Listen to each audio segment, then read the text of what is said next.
Let me be clear.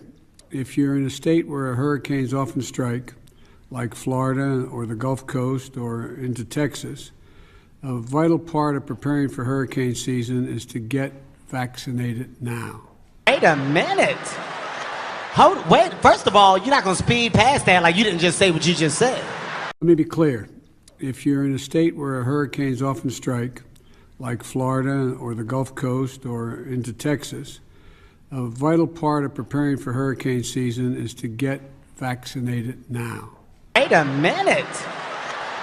Wait, first of all, you're not going to speed past that like you didn't just say what you just said.